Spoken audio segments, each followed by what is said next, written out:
Rumah pusaka adalah mini museum yang menyimpan benda-benda yang dianggap sebagai pusaka oleh pemiliknya pada masa itu.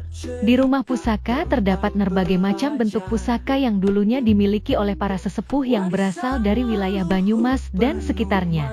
Ayo, kunjungi dan belajar mengenal pusaka warisan leluhur kita yang memiliki nilai-nilai luhur di dalamnya.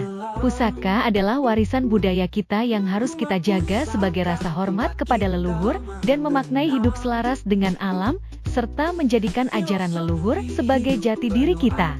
Ayo, kunjungi rumah pusaka yang beralamatkan di Jalan Perintis, nomor 19, RT 1, RW 4, Karangnana Sokaraja, Kabupaten Banyumas, Jawa Tengah. Rumah pusaka, tempat kita mengenal filosofi hidup penuh arti dan ajaran.